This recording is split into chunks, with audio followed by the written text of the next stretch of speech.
Oh, yeah.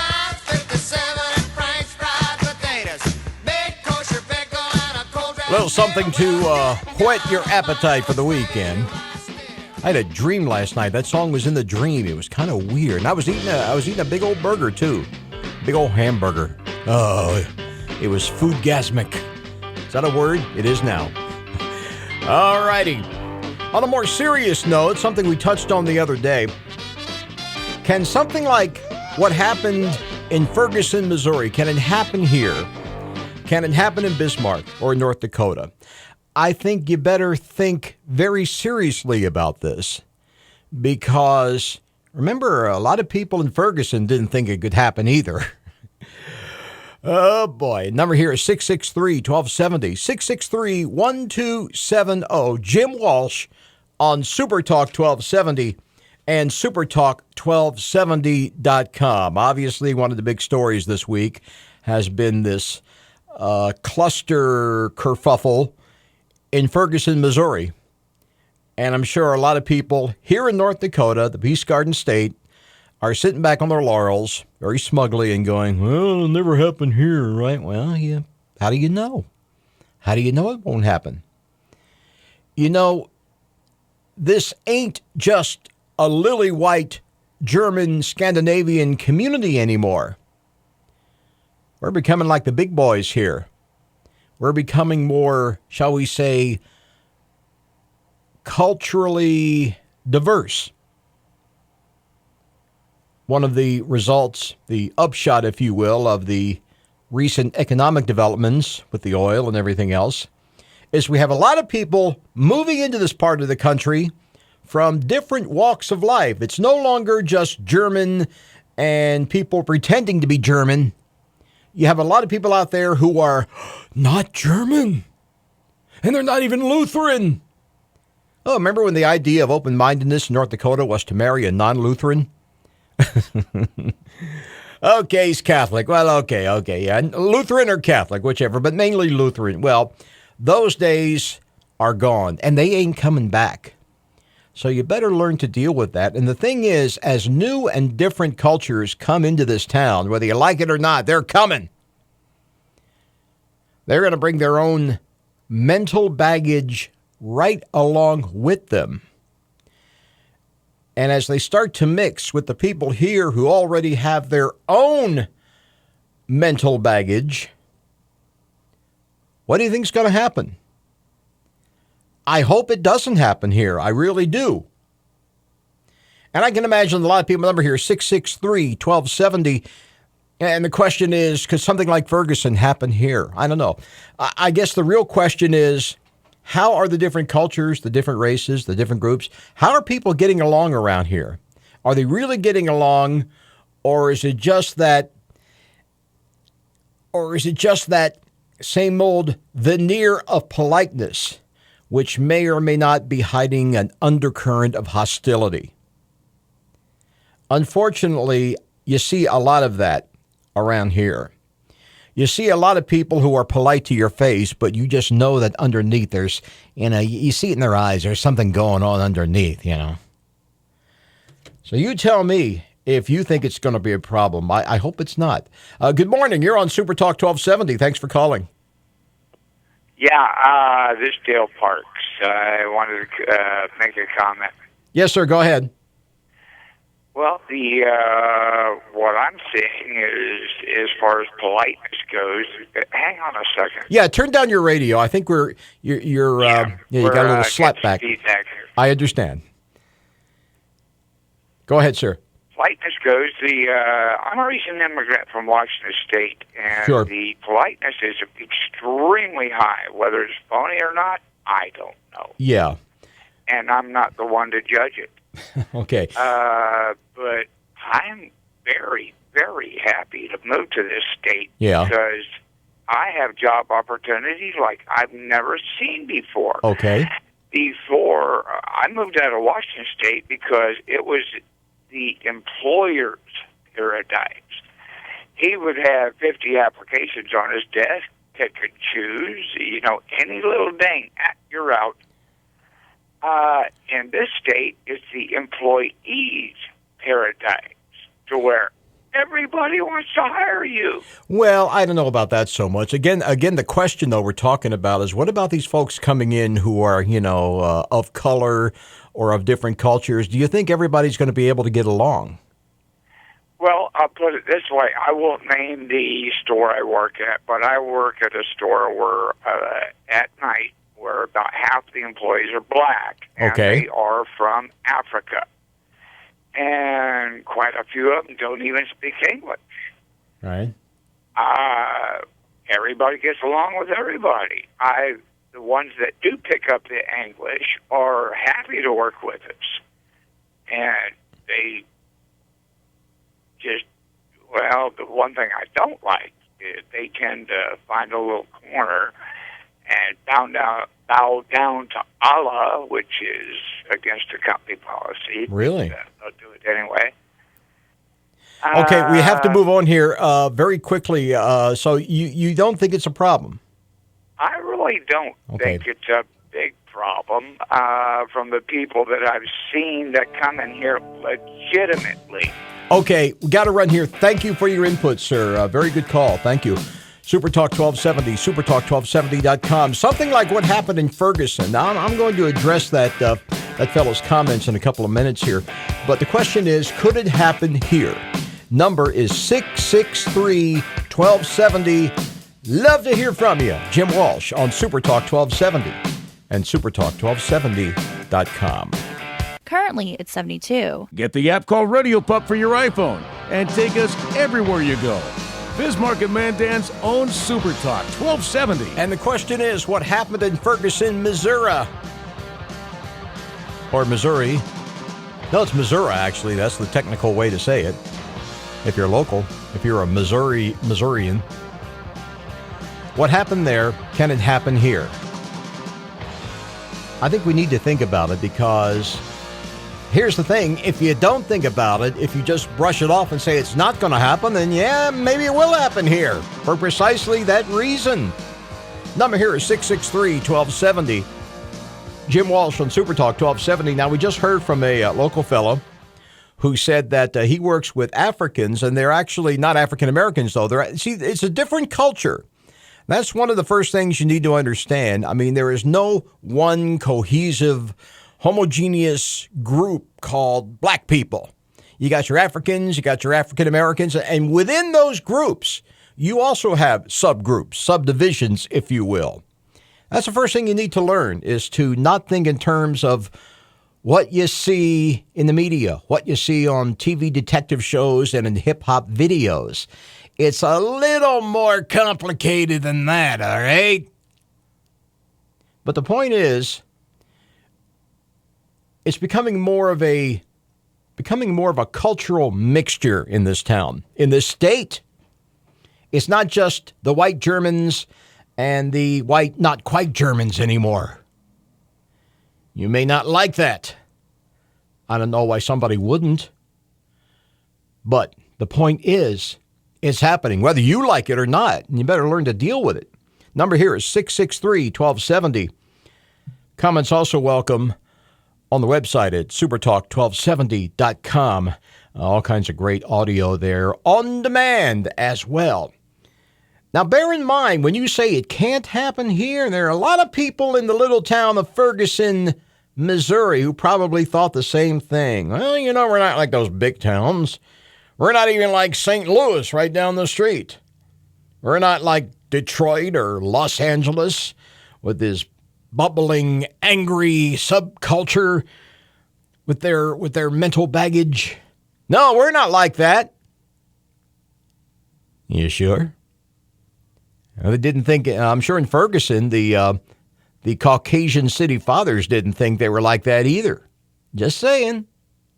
You better think about these things. Number here is 663-1270. Another thing you hear, which is kind of weird when you think about it, you hear, well, we still don't have that many people of color here. And we haven't in the past. Well, that's precisely the reason why I'm so concerned. You've still got a lot of people living here who have been here for a long time. A lot of them have never seen a person of color in their life. And you still, to this day, the other day I was at one of the local supermarket shopping places. And I love when this happens. I just get so tickled when I see this because you know what's going through people's minds when you see a black man and a white woman holding hands walking into a big store like that. And I always look at the people around them to see what the reaction is going to be. It can be good for and you just sit there and think, and it's not always the people you think who are going to react in a weird way to that. Because I'm sure a lot of people are sitting there thinking, you're sounding like a bleeding heart liberal. Well, of course, some of the worst bigots in the world are liberals. And it's not really just the out-and-out bigots you have to worry about. If you think so, you're missing the point. It's the average people who really think that they're okay with all of it, but they just have a few weird ideas in their heads. Yeah. I mean, Lenny Bruce said it, and Richard Pryor said it too. Some of the worst Carlin, a lot of people. And they were right. Some of the worst bigots in the world from a racial standpoint are the average middle-class bourgeois liberals who really think they got it together. Do you fall in that category? Well, I hope not, but if you do, you better find out quick. And yeah, there is still bigotry, out-and-out bigotry in a town like Bismarck. You do see it. You do hear it. A couple of years ago, one of the local TV stations hired an African-American fella to do the weather. We've had him on the show, in fact. He's a real good guy, Henry. I've heard things, I don't mean to hurt Henry's feelings. That's not the intention. It's just the opposite. But, something like that happens, you should hear some of the things that some people in our community say. It's not something that I'm proud of as a resident of this town and this state. So, yeah, there are some rumblings and some grumblings going on out there. And the worst thing you can do is just be polite and be disingenuous and just pretend it's not there, hoping it'll go away if you don't look at it straight on. That's the absolute worst thing you can do. What about Muslims? The previous caller, he said something about Muslim. He said he didn't like it when they did their prayer thing. They work with them. He also said it's actually against company policy to allow. I don't know about that. I don't know what company he works for. That's a different kettle of fish. Interesting thing to say. But my question is, what do you think it must be like to be a Muslim right now, living and working in North Dakota? Just wondering. Now, I've had dealings with Muslims in the past, not so much here, because there's still not that many, but I've lived in cities like Philadelphia. I lived in the New York area, lived and worked in the Baltimore, Washington area. And yeah, sure, I've had dealings with Muslims. You know what my experience has always been? They're good people. They're good people to do business with. They're very reasonable, and they keep their word. And the only thing any Muslim ever lopped off of my presence was a big old hunk of lamb. Good stuff. Good eating. But I just wonder if you're some old German, not to stereotype the other way, but if you're some German guys lived here all your life, or even a young German, you lived here all your life, you don't know a damn thing about these other cultures except what you see on TV, hip-hop videos on MTV or whatever the case may be, and you're walking down the street and you see a bunch of black guys coming the other way. What are you going to think? And what are they going to think about your reaction to their reaction to your reaction? You got to think about this stuff. All I'm saying is don't just fall back on the old North Dakota okey doke and think, well, everything's really fine. We'll just smile and we'll just grin and bear it and we'll be happy. And because we're North Dakota, yay!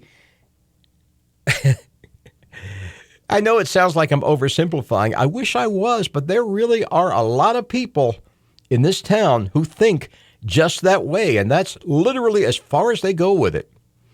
And they don't think about what's going on with the psychological baggage that some people may be dealing with.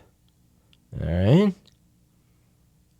And, of course, this all goes back to what happened in Ferguson, Missouri in the past week or so. And I came across a great write-up from Slate.com, a very interesting publication. One of the most ominous articles. File this under the fire next time, if you want to get biblical about it. Why the fires in Ferguson won't end soon. Of course, a lot of that has to do with the I would call it criminally incompetent way in which the police department and the local and to an extent the state government has handled things out there. By the way, don't you think it's just delicious that they have a governor named Nixon acting the way he's acting? Hey, any day, every day I turn the TV on, I expect him to go, now let me make this perfectly clear. Yeah, Jay, that's the one thing you haven't done in this case. All right, that's a big part of the problem right there. And I see a headline like this, why the fires in Ferguson won't end soon. Well, they're not necessarily talking specifically about Ferguson, Missouri. They're talking about society. They're talking about the country at large. They're talking about here. The fire next time, to lift a line from, I think it was the story of Noah. Yeah, Noah. God gave Noah the rainbow sign, no water, the fire next time. Or James Baldwin, if you will. Who the hell's James Baldwin? I never seen him on the Fox network. See, like that there, Dr. Ben Carson? I like him. He's one of them good ones, yeah. Yeah, he's one of them good black guys. Yeah, there you go. Yeah, he sounds like he's 100 years old, but he's one of them good ones. Yeah, Hannity has him on all the time. Well, that's what we're dealing with. I'm telling you. Why the fires in Ferguson won't end soon. They don't mean it literally, of course. By the way, a couple of things, and I've got, you could come up with a whole laundry list of the way people have screwed this thing up royally in Ferguson. And people happily are learning from it. There have been other communities which have been having their own issues in which they managed to head off a lot of potential problems just in the past few days because they saw what was happening in Ferguson and said, well, guys, whatever we do, let's not do it the way they did it. Personally, I think a big part of it, and I'm glad we do it here, I understand we do it here, is that we have the little car cams and the police cars, which is a great idea. I mean, the government, instead of handing out all of this stupid military hardware to all these police departments so they can prepare to fight a war in your own backyard, hand out car cams. One thing, they're a lot cheaper, and they'll solve a lot of the problems. It's the old ounce of prevention, yada, yada, yada. Seems to make sense to me. 663-1270, could it happen here? What happened in Ferguson? Could it happen in Bismarck? I think, yeah, it could. And if you say, no, never here, well, that's the problem. That's exactly the reason why I think it could happen here. 663-1270, Jim Walsh on Super Talk 1270. More conversation. Your calls coming up.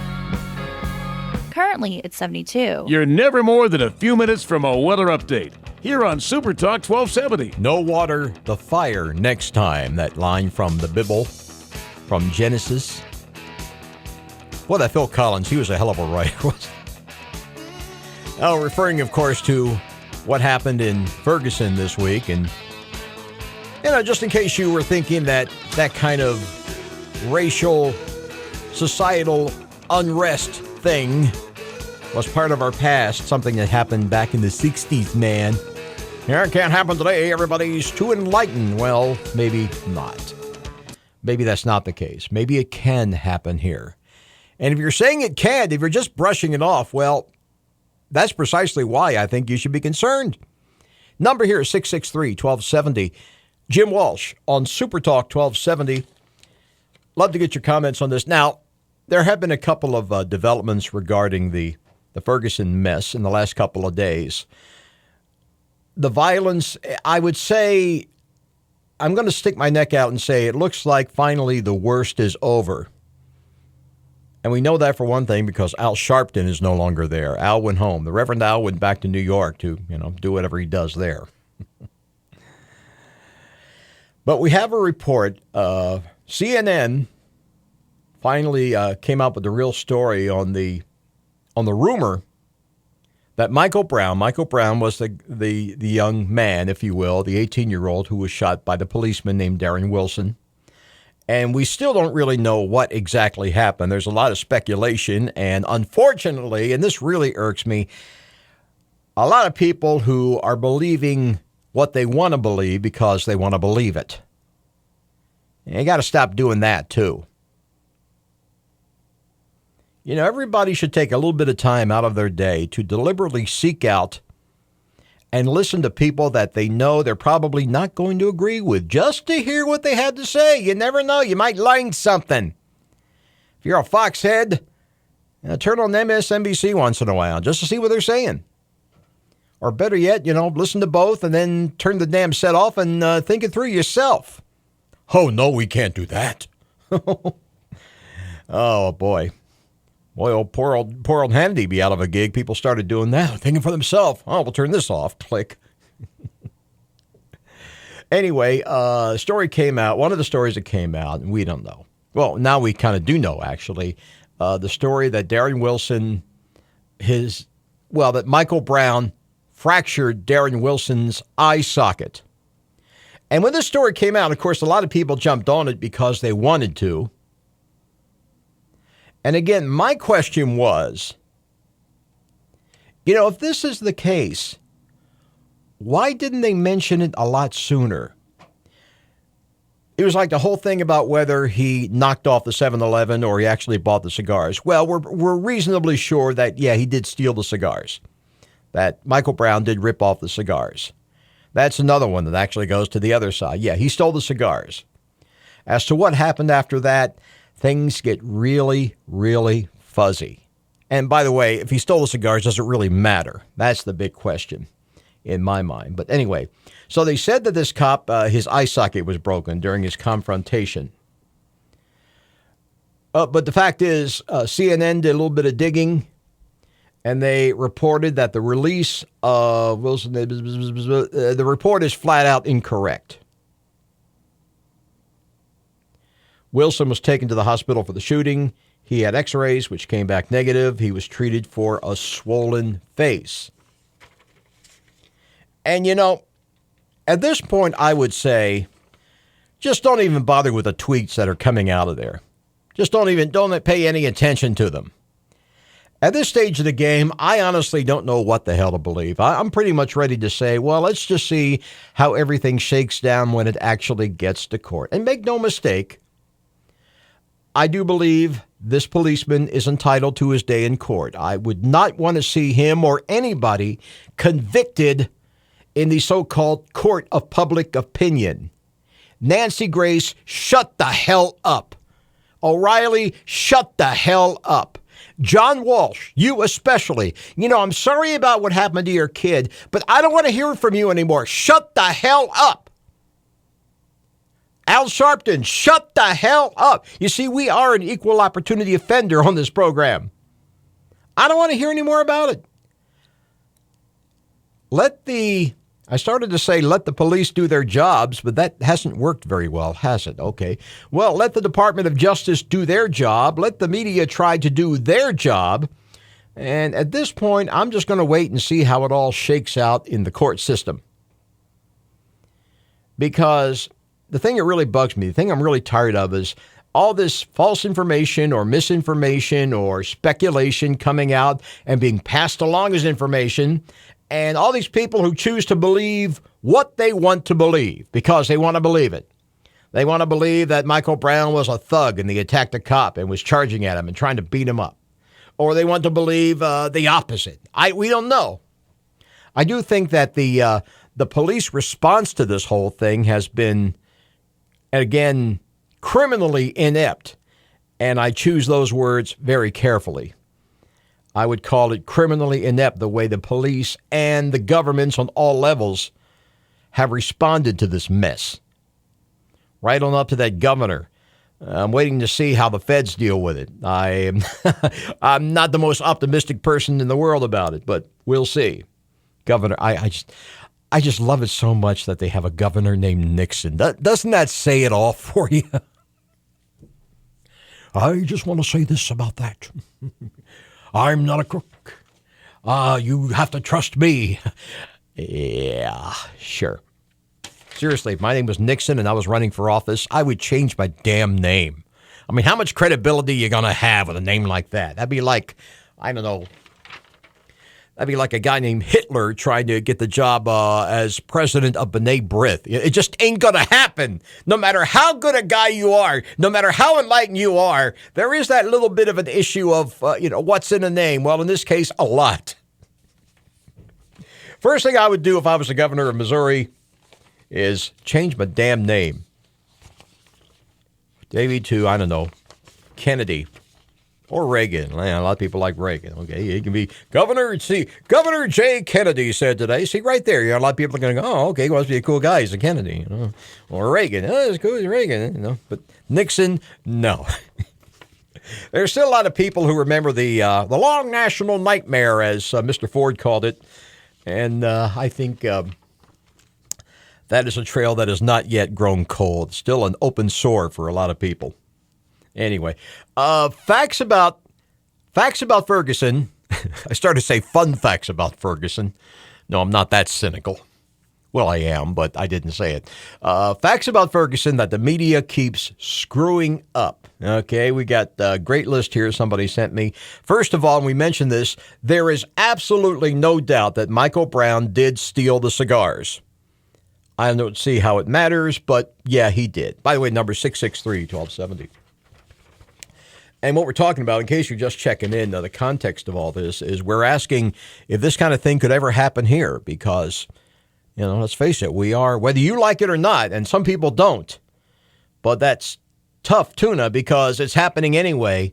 North Dakota is becoming a more of a cultural patchwork in terms of people of color, people with different non-German values who are moving into the state for the various reasons. So could it happen here? And my contention is if you're one of those people who just doesn't even want to talk about it or just say, oh, it can't happen here, let's change the subject. Well, you're the problem, not me. That's all I'm saying. So you want a solution? The first part of the solution is to talk about this stuff and ask yourself, well, can it happen here? And have an open and honest, frank discussion about it. So, yeah, there is no doubt. We do know a few things. We do know reasonably sure that Michael Brown did steal those cigars. Whether it matters in the scheme of things is another kettle of fish. He did have a little bit of marijuana in his system, but it's really a non-story. A lot of people have made a big deal out of this. The reefer madness crowd, they're still out there, despite all of the advances we've made on this topic over the years. We still have the Bill Bennetts and the nut jobs and the drug czar people who are coming out. Yeah, see, he had marijuana in his system. He had some of that there wacky tobacco in his bloodstream, and that's what made him do it. Well, first of all, we don't know what it is he did that they made him do, but the point is that keep in mind that marijuana stays in your system for like 40 days. Don't take my word for it. Do your own homework on that one. But for the moment, roll with me on this. Marijuana stays in your system for up to 40 days. A quick or even drunken few minutes of research will confirm what I'm talking about. And aside from that, even if he was stoned out of his gourd, that wouldn't make him more violent. It would make him more likely to just kind of mellow out and sit down on the sidewalk and maybe take a nap or something.